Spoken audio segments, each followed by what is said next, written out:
अब तीसरी अनुसूची के बारे में हम आपको बताएंगे। इसमें क्या है, शपथ और प्रतिज्ञान के बारे में जानकारी दी गई है। शपथ और प्रतिज्ञान का स्वरूप।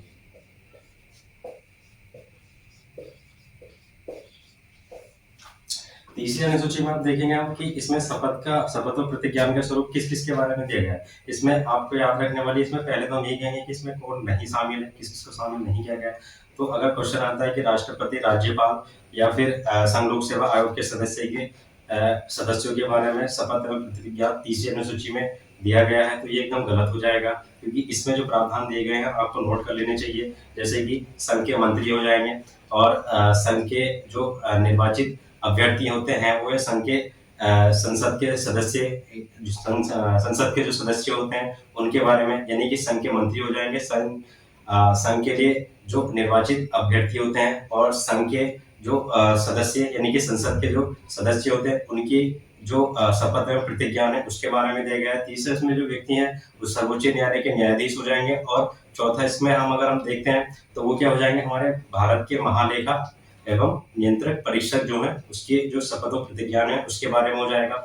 और फिर उसके बाद हम राज्य के संदर्भ में देखेंगे तो राज्य में क्या हो जाएंगे, राज्य के मंत्री हो जाएंगे और राज्य के जो अभ्यर्थी हो जाएंगे, यानी कि राज्य विधानमंडल के लिए जो निर्वाचित अभ्यर्थी होते हैं उनके बारे में, और राज्य के जो विधानमंडल के जो सदस्य होते हैं उनके शपथ और प्रतिज्ञान के बारे में दिया गया है। फिर राज्य के अंतर्गत हम हाई कोर्ट के जो न्यायाधीश होते हैं यानी कि उच्च न्यायालय के जो न्यायाधीश होते हैं उनके शपथ और प्रतिज्ञान के बारे में यहाँ जानकारी उपलब्ध कराई गई। यानी कि तीसरी अनुसूची में हम संघ और राज्य दो पार्ट में हम डिवाइड करके देखेंगे तो उनके शपथ और प्रतिज्ञान के बारे में बताया गया है।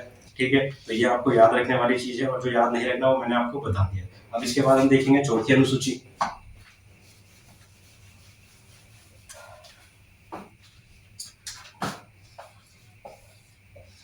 चौथी अनुसूची में क्या है कि केंद्र और जो मतलब केंद्र और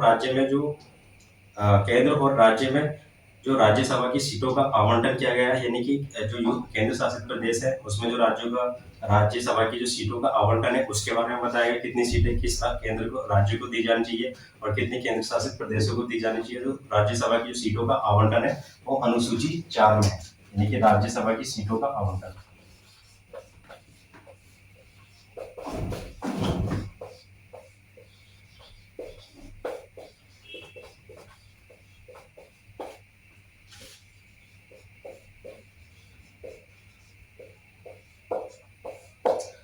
इसके बाद पांचवी अनुसूची आती है। पांचवी अनुसूची में अनुसूचित क्षेत्र और जो जनजातीय क्षेत्र होते हैं उनके शासन और प्रशासन तथा उनके नियंत्रण के बारे में जानकारी दी गई कि अनुसूचित क्षेत्र और जनजातीय क्षेत्र, जैसे कि अगर आप देखोगे पहाड़ी क्षेत्र में अनेक अनुसूचित जो क्षेत्र होते हैं और जो जनजातीय क्षेत्र होते हैं वहाँ जो प्रशासन होता है उसका कैसा प्रशासन होना चाहिए, उनकी जो संस्कृति उनकी परंपराएं होती हैं उनको कैसे संरक्षित करना चाहिए और उन लोगों के अधिकार और उनके जो पहनावे हर तरीके के जो संरक्षण उनका जो नियंत्रण है किस प्रकार से किया जाना चाहिए। यानी कि भारत क्या है, एक विभिन्न संस्कृति वाला और विविधताओं वाला देश है, तो इसी संदर्भ को ध्यान में रखते हुए पांचवी अनुसूची बनाई गई थी।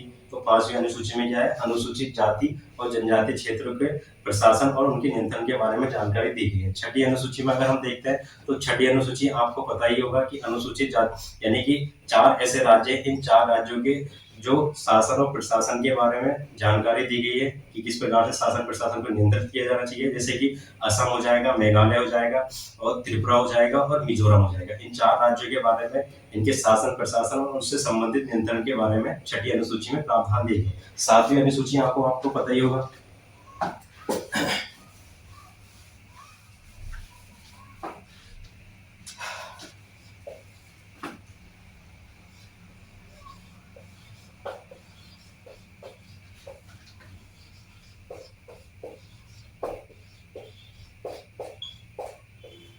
सातवीं अनुसूची में जो विषय है उसका बंटवारे के बारे में दिया गया है कि केंद्र को कितने विषय दिए जाने चाहिए, राज्यों को कितने विषय दिए जाने चाहिए और जो केंद्र और राज्य में जो विषय शामिल नहीं है उनको अवशिष्ट सूची में शामिल कर देना चाहिए। वर्तमान समय में हम देखते हैं तो केंद्र को कितने सूची जो विषय दिए गए हैं 97 जो विषय है वो दिए गए हैं, लेकिन वर्तमान में 100 विषय पर केंद्र क्या है अपना कानून चलाता है, कानून बना सकता है, शासन संचालित करता है। तो केंद्र के बारे में वर्तमान में कितने 97 में से 100 पे कानून और बना रहा है। और राज्य को अगर हम देखते हैं तो लगभग 67 मतलब 67 कानून है, लेकिन लगभग 64 पे जो है ये नियम कानून क्या आते हैं, बनाते हैं। तो कहने का मतलब ये है कि केंद्र और राज्य, और वहीं अगर हम अपशिष्ट सूची में देखते हैं तो अपशिष्ट सूची में 47 ऐसे विषय है जिस पर क्या है केंद्र और राज्य दोनों क्या है कानून बना सकते हैं। और वर्तमान में देखते हैं तो लगभग 50 प्लस यानी कि 52 है या 53 है, अलग अलग रूप में अलग अलग दिए हैं। तो इनफैक्ट में आप ना जाए क्योंकि ये क्वेश्चन पूछे नहीं जाते हैं। तो इन विषयों में क्या है केंद्र और राज्य समान रूप से अपने नियम कानून बना सकते हैं। लेकिन अपशिष्ट सूची में अगर कोई विशेष मुद्दा आ जाता है तो उसमें क्या है केंद्र को मतलब अधिकार प्रदान किया गया है कि वो क्या है अपशिष्ट विषय के जो अगर केंद्र राज्य के बीच में किसी भी प्रकार का मतभेद होता है तो केंद्र क्या कर सकता है उस पर कानून बना सकता है। तो अपशिष्ट शक्ति का जो एकाधिकार प्रदान किया गया है वो केंद्र को प्रदान किया गया है। तो आप देख सकते हैं 7वीं अनुसूची में विषयों का बंटवारा किया गया है केंद्र और राज्य और के बीच में। ठीक है, इसके बाद आती है 8वीं अनुसूची। 8वीं अनुसूची के बारे में 8वीं अनुसूची हमारी जो भारतीय संविधान में मूल 14 ऐसी भाषाएं थी जिनको क्या था 8वीं अनुसूची में शामिल किया गया था। लेकिन वर्तमान में 22 ऐसी भाषाएं हैं जिनको क्या है मूल संविधान में शामिल किया गया है। उन 22 भाषाओं में जैसे कि आप एग्जाम्पल के रूप में देख लो मलयालम है, हिंदी है, संस्कृत है, और आपकी ये तमिल है, और मैथिली है, संताली है, बोडो है, और कोंकणी है, कश्मीरी है, डोगरी है। तो ये ऐसी 22 ऐसी भाषाएं हैं जिनके बारे में 8वीं अनुसूची में प्रावधान दिया गया है, इनको 8वीं अनुसूची में शामिल किया गया है। इसमें से कुछ एक भाषाएं हैं जो आपको संविधान संशोधन के माध्यम से जोड़ी गई।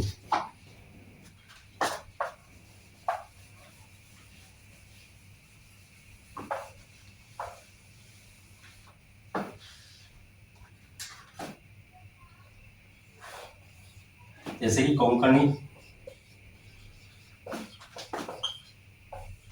और मणिपुरी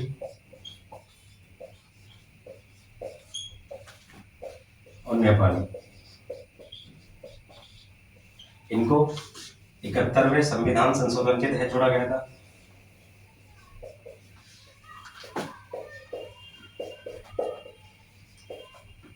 में तो ये 3 भाषाओं को 1992 में 71वें संविधान संशोधन के तहत जोड़ा गया था। इसके बाद 2003 में 91वां संविधान संशोधन होता जिसके माध्यम से बोडो, संथाली, मैथिली इन भाषाओं को किया गया था, जोड़ा गया था। तो इस प्रकार से कौन सी भाषा कब जोड़ी गई ये भी आपको याद रखनी है। तो कोंकणी, मणिपुरी और नेपाली को 71वें संविधान संशोधन 1992 में जोड़ा गया, और बोडो, मैथिली, संथाली इन भाषाओं को 2003 में 91वें संविधान संशोधन के तहत जोड़ा गया था। हमारा 8वीं अनुसूची होती है। 9वीं अनुसूची को मैं आपको अच्छी तरीके से बता चुका हूँ।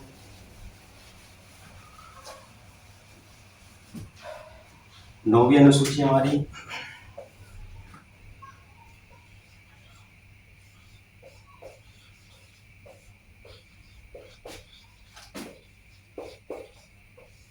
भूमि उन्मूलन जमींदार उन्मूलन संबंध से जितने कानून थे तो वो 9वीं अनुसूची में डाले गए थे। 9वीं अनुसूची में ऐसे कानून को डाला गया था या ऐसे विशेष कानून को डाला गया था जिसके माध्यम से उन पर न्यायिक समीक्षा से उनको बचाया जा सके, या उस पर किसी प्रकार से जो सुप्रीम कोर्ट है उसके जो व्याख्या है मतलब सुप्रीम कोर्ट से बचाव करने के लिए ही 9वीं अनुसूची को बनाया गया, यानी कि इसमें न्यायिक समीक्षा के कोई प्रावधान नहीं था। तो इस तरीके से जवाहरलाल नेहरू के टाइम पे 1951 में पहले संविधान संशोधन के तहत 9वीं अनुसूची को जोड़ा गया था। तो इसमें अगर हम देखते हैं तो मूल संविधान में लगभग मतलब 37 या इससे प्लस ही जो कानून है वो जोड़े गए थे। लेकिन वर्तमान में 282 ऐसे कानून हैं जो 9वीं अनुसूची में डाले गए हैं। तो 282 ऐसे कानून हैं जो वर्तमान में क्या है 9वीं अनुसूची में शामिल किए गए हैं। तो 9वीं अनुसूची का संबंध किससे, जो विशेष प्रकार के कानून होते हैं जिसको मतलब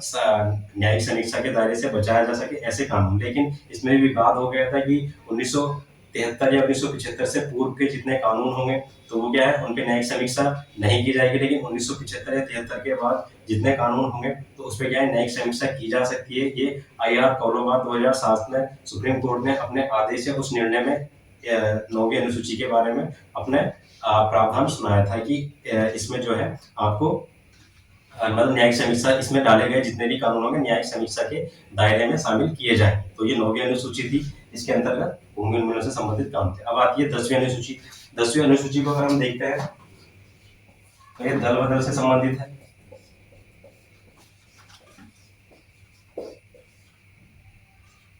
दल बदल का संबंध, दल बदल का मतलब ये होता है कि कोई भी राजनीतिक पार्टी के, चाहे वो सांसद हो चाहे वो विधायक हो, एक पार्टी से दूसरी पार्टी में स्थानांतरित हो जाए। तो ऐसी घटनाएं राजीव गांधी की सरकार के समय देखने को मिली थी। उस समय क्या होता था कि जो सांसद होते थे, आज इस पार्टी में, कल उस पार्टी में है, परसों उस पार्टी में। तो इस प्रकार से जो संसद थी वो क्या थी, लोकतांत्रिक जो हमारा देश की जो संकल्पना है उसको कहीं ना कहीं क्या कर रही थी, खंडित कर रही थी। तो इससे बचाव करने के लिए दल बदल अधिनियम 51वें संविधान संशोधन के माध्यम 1985 में लेके आया गया, ताकि जो संसद में हमारे प्रतिनिधि हैं वो क्या है, दल बदल अगर करते हैं तो उन्हें क्या है, निहरता या फिर उनको अयोग्य घोषित कर दिया जाए। तो ये प्रावधान कब लेके आया गया था, 51वें संविधान संशोधन 1985 के माध्यम से दल बदल अधिनियम की जो 10वीं अनुसूची है इसको जोड़ा गया था। तो आप नोट कर लीजिए, 51वें संविधान संशोधन 1985 के माध्यम से दल बदल अधिनियम लेके आया गया है, जिसके तहत दल बदल जो अनुसूची है उसको जोड़ा गया था।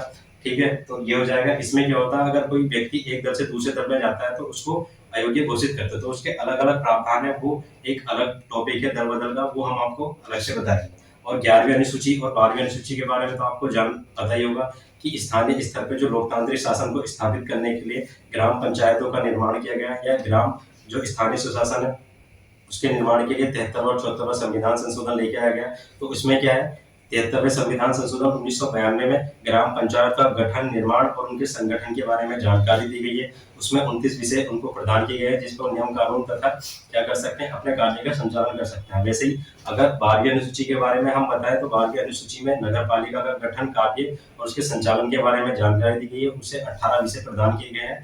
तो ये ओवरऑल हमारी 12 अनुसूची हो गई है। इन 12 अनुसूची के बारे में आपको अगर कोई त्रुटि या कोई आपके समझ कोई प्रश्न उत्पन्न हो रहा तो आप कमेंट में जरूर लिखिए, हम आपकी कमेंट का बड़ी सावधानी पूर्वक आंसर देंगे। अगर आपको ये वीडियो अच्छी लगी है तो हमारे चैनल को प्लीज शेयर कीजिए, सब्सक्राइब कीजिए और लाइक कीजिए। नेक्स्ट वीडियो में हम नए टॉपिक के साथ आपसे मिलेंगे, तब तक के लिए धन्यवाद।